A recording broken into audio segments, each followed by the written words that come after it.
Get 3 free reports. The Financial Survival Network. It's all about what's next.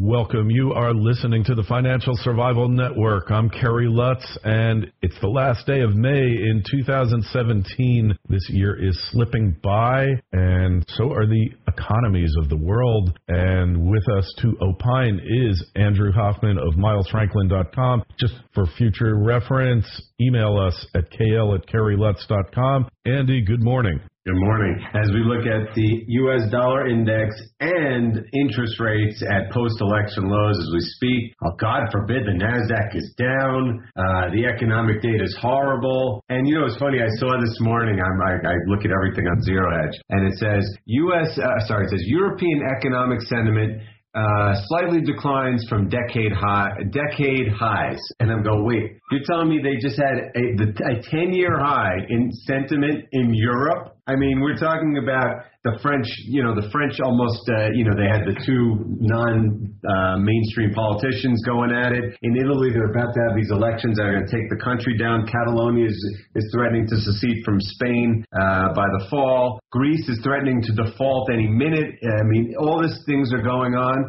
And you're saying that this soft data, it was saying that last month was the highest sentiment in Europe in a decade. I mean, they must have had some pretty poor sentiment if that's the highest. But again, when you talk about these soft data indicators, and I've talked about them forever. I wrote an article maybe 2 or 3 years ago about the Philly Fed Index, which I called the lie to end all lies, because, 1 month it just went from 40 to 70 for no reason. And of course it plunged right back. But the fact is, the same thing happened with these confidence indexes here in the United States when Trump got elected. Everyone's so excited because he says there's going to be tax cuts. I remember sitting in the locker room in my gym a few weeks ago when they were just coming out with the talk about tax cuts, and there's a guy, I know he's a doctor, because I could hear what he's talking about, and you could just tell he's so clueless about everything. He's going to his friend, hey, I hear Trump wants to lower the corporate tax a lot. That will really help me. I'm going, you're an idiot. There's not going to be any corporate taxes to lower. And anything they take in one place, they'll give it back in another place, and they have to monetize it, with all the fiscal deficits that would come about because of it. And the point is, people in general are just clueless. And the only thing that separates us from I said we're in dot-com valuations in a Great Depression era. The only thing that separates the entire world from something far worse than 2008 that's irreversible is the manipulated markets. And as I wrote last week, I wrote an article that says historic market manipulation setting the stage for catastrophe. Look, in a lot of the world, we've already seen currencies crashing, all kinds of economic indicators crashing. That's why you're having the social revolutions, the political revolutions.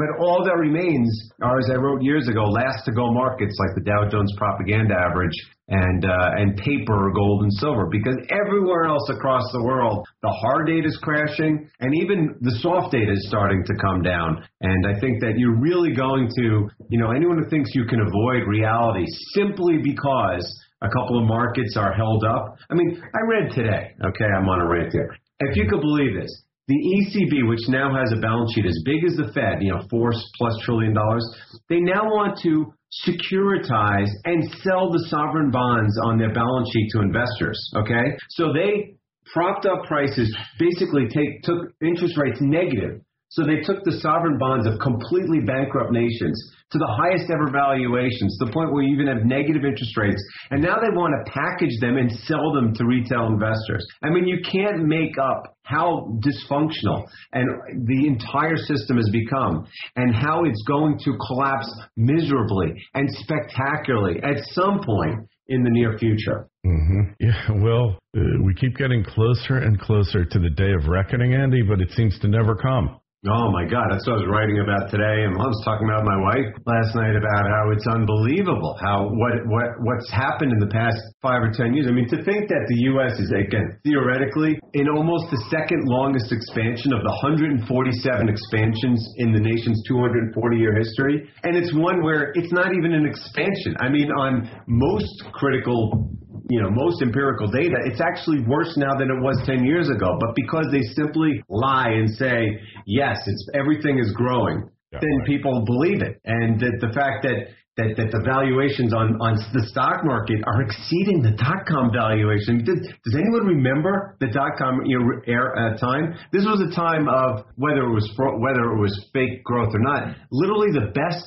time of prosperity and excitement and happiness and GDP growth in like U.S. history. And we have valuations that exceed that now at a time where you have the worst economic data. I mean, it is the worst decade of GDP growth in U.S. history. It's getting worse. I mean, last quarter was worse, right? The quarter before it was just as bad. The one now is going to be just as bad. So again, we're talking about the gross misallocations of capital, of sentiment, of the political structure, of the financial institutions. Think about the fact that the NASDAQ, for all its record gains, right? Half of the gains, at least, are due to 5 stocks. And you know who are who's the biggest holder of those 5 stocks? The Swiss National Bank. So we're talking about banks are now telling you we are the biggest holders of stocks. The Japanese it was 2 years ago when the Japanese passed more than half of the ETF holdings in the entire country. What are they at now? 3/4? I mean, at some point, does the Japanese central bank own every stock in the country? I mean, how are they going to make prices going to go up? Are they just going to wash trade with themselves at higher levels? Again, Ponzi schemes can only go up for so long. And everything we see in the economy is a Ponzi scheme right now. Everything the government does, everything in the financial markets, and everything that's paper related. Anything that's real is in big, big trouble. You look at the oil markets. Again, I have been talking more than any single person on the planet for the past year and a half about the OPEC production cut. I worked for 10 years as an oil analyst on Wall Street at Solomon Smith Barney. I know all about OPEC. OPEC meetings were just like Fed meetings for me for 10 years. And I watched them lose their ability to control the markets for a long, long time now, especially now that you have all this new technology that allows a lot more oil like the shale to come out in different parts of the world. And I've said from the beginning that the OPEC deal was a sham, and the only reason that they did it is because they're desperate to prevent the entire Middle Eastern economy from collapsing, starting with Saudi Arabia. And I said a year ago when oil prices went down to $30 a barrel, and I saw prices mysteriously start rising every day in the same kind of way as the Dow. I said, I guarantee you there's an oil PPT there, and I guarantee you it's the U.S. government that's behind it trying to prop up prices because they're trying to prop up their buddy Saudi Arabia, which Donald Trump disgustingly feted last week, and it's not working. Saudi Arabia's cash, we just learned last week, is free-falling, even at $50 a barrel. And now this last desperation production cut, which has been cheated on by half the countries inside of the deal and outside the deal, and all the non-OPEC production that's not part of the deal has been surging like the shale, completely collapsing. That's why oil is falling apart here. And don't be surprised if oil is below $40 in the next few months. And trust me, below $40 is as big of an event as a real estate crash in the United States like circa 10 years ago, because all the debt that's been built up in the energy sector, almost all of it because of the misallocation of capital caused by central banks like the Federal Reserve. Massive, massive event that's been under the radar and is about to become right on the radar. And conversely, you look at the gold and silver markets, which are physical markets for all the paper naked shorting that's been going on. And what has happened? The exact opposite. Unlike all the other commodities like copper and wheat and oil, which are struggling with massive overcapacity and oversupply, we are talking about reserves have been falling in the gold and silver sector for years. I mean, I can't remember that. I can't find that chart showing. I think the reserves in the gold mining industry are down like 25% in the last 5 or 10 years, and the production is in free fall. Both metals. In gold, it's predicted now that production will fall by about 25% in the next 8 to 10 years. In gold, 25%. I mean, can you imagine that? This is at a time where central banks are going to be printing into oblivion, and we're going to have a 25% drop in the only asset that's ever been known to protect you from printing into oblivion. And the same goes for silver. And silver is going to get the double-barreled boost from the fact that you have all of this oversupply in copper and lead and zinc, which is where most of the silver comes from. So their silver production also peaked in 2015. And just as this, all these shenanigans to try to prop up the economy with markets fail, and everyone really sees how bad it is, and the Chinese bubble really bursts, and there's a massive oversupply of copper and lead and zinc, they're going to shut down every base metal mine there is, and that's going to contribute further to the decline in silver production. So again, I wrote this article two or three years ago called The Direst Prediction of All, and I based it on David Stockman's amazing Great Deformation book, saying all of the capital misallocation because of all the money printing and market manipulation over the years is going to come home to roost in the commodity markets, and that's exactly what you're going to see, what you're seeing right now, and what you're going to see in 2008 style fashion in the coming years. Wow, well, that's a lot to digest in one sitting here, Andy. But it's not anything we weren't aware of and haven't expected for a while. It's just eventually it has to happen. Yeah, and things take time. We talked about how the frustration of the gold and silver sector, and that's why I wrote about today. I said gold. My article was Gold, the Ultimate Buy and Hold. If you don't own paper PM investments, like mining shares and ETFs, which, can be naked shorted and you can sell them with the click of a mouse.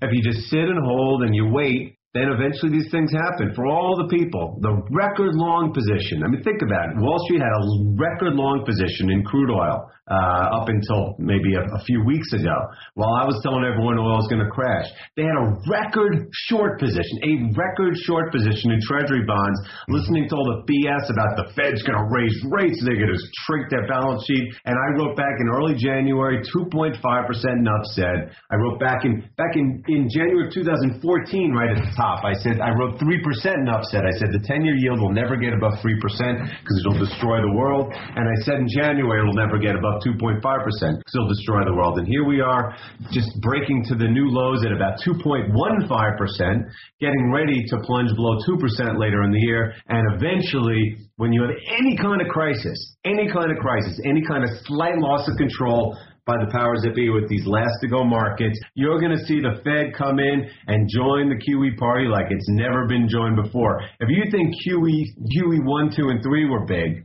and keep in mind, they haven't even been doing, theoretically, of course they've been doing it off balance sheet, but on balance sheet, they haven't been doing QE for 3 years now, and yet they still have the biggest balance sheet in the entire world. That's how much they've done, and that's going to be nothing compared to what they're going to have to do, especially if they want to fund infrastructure spending and tax cuts, which of course will never happen.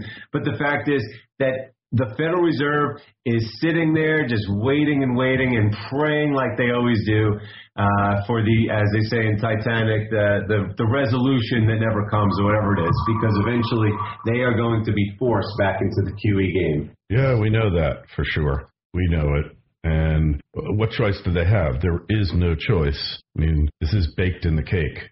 Yes, that's the whole point. And again, I try not to use the word Ponzi scheme loosely because a lot of people just hear that term and they just think, well, it's just overused term to throw at things. But a Ponzi scheme actually means something. It means a system that's based on lies that can only be supported if it gets larger. It has to continually get larger at an exponential rate, and confidence has to be maintained in it because underneath it, there's nothing there, and that's the whole point. Right. If, like the ECB, they talked up, we're thinking about slowing down our QE. Well, you've just taken interest rates to pretty much the negative rates in the worst credits in the world. So you think if you stop buying it, that something terrible is not going to happen? There'll be no buyers left. It'll be like a vacuum. And the same thing goes for the Fed.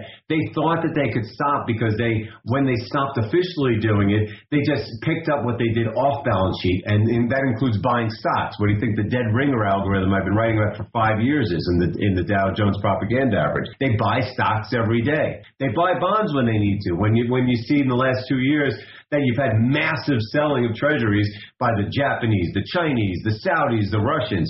Who do you think's buying them? You think it's U.S. retail investors? U.S. retail investors are betting with, as I said, record short positions on the treasuries. They're betting there's going to be interest rate hikes. No, it's the Fed. The Fed buys everything. They print money and they buy everything. They buy stocks, they buy bonds, and of course they naked short gold and silver. And so eventually the Ponzi scheme has to get bigger because look where we are. The debt has exploded in the process. The economy has collapsed. You've had these gross misallocations that I'm talking about. All of our competitors are having the same kind of problems.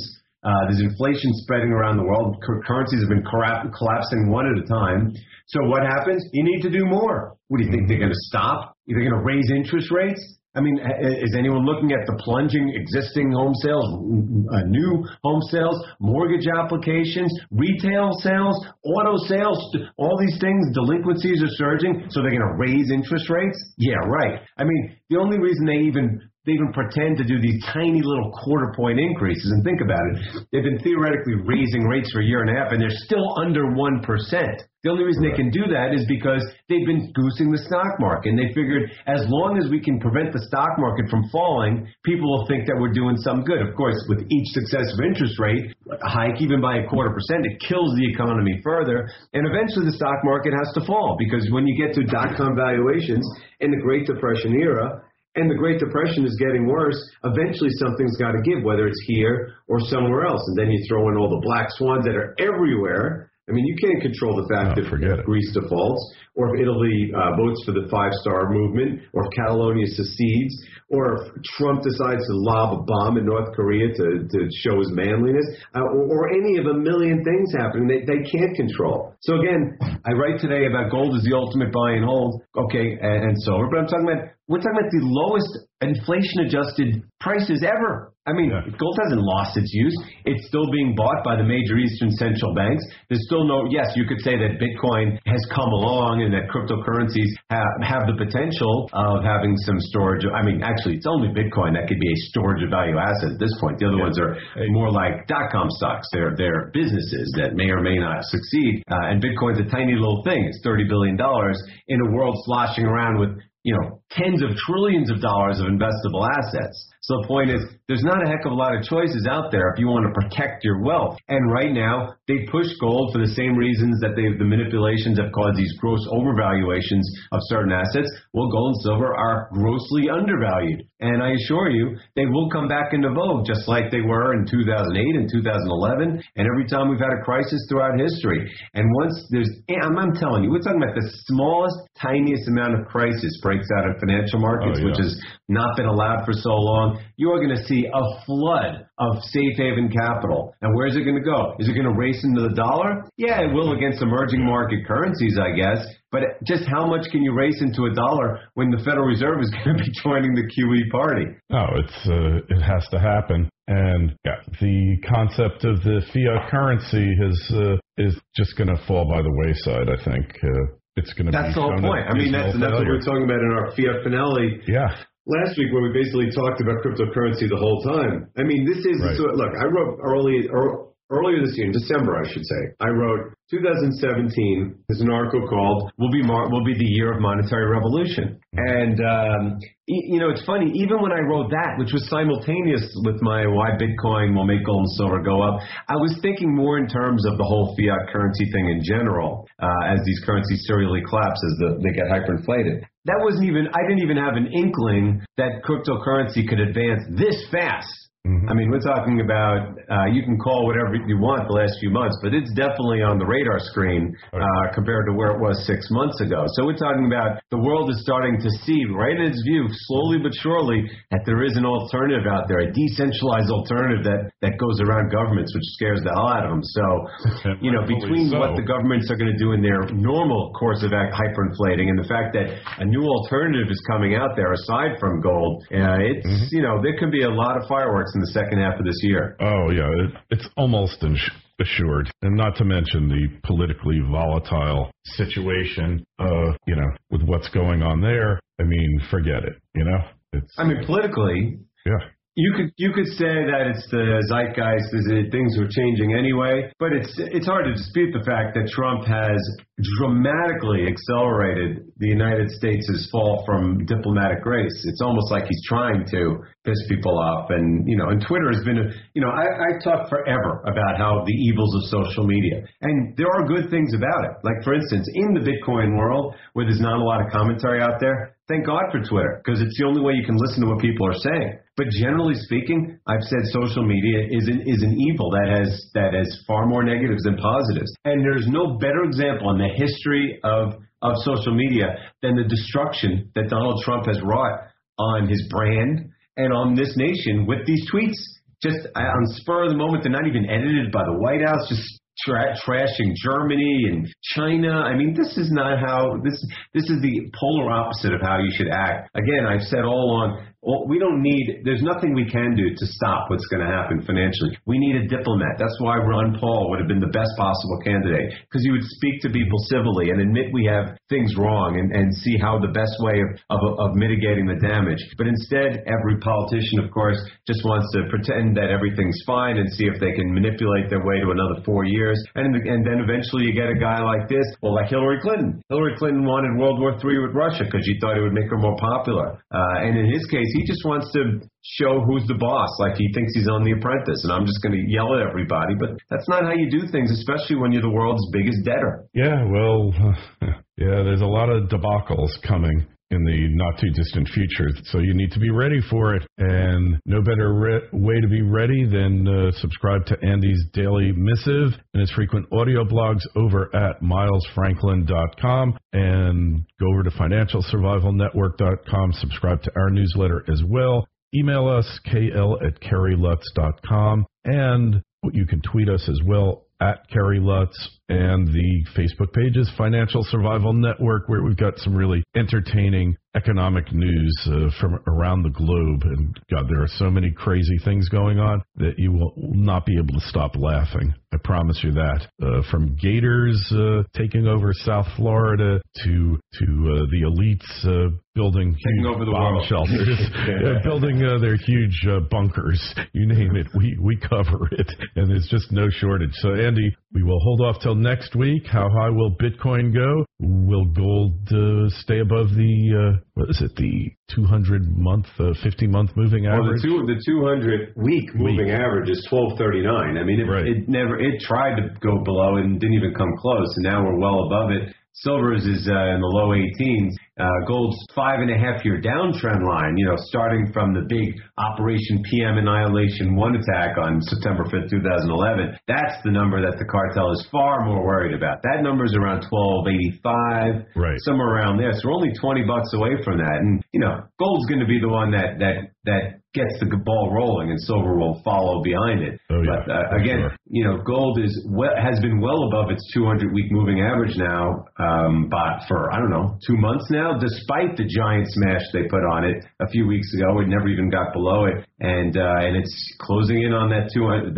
Believe me, there are plenty of technical traders out there looking at that 5.5-year downtrend line. Starting from 2011, then there was they had to protect it in 2013. They had to protect it during that 2012 European crisis when Draghi said, "I'll do whatever it takes." They had to protect it during the Brexit last year, and they had to protect it during the election when gold went up right after the election. And here we are right up against it again.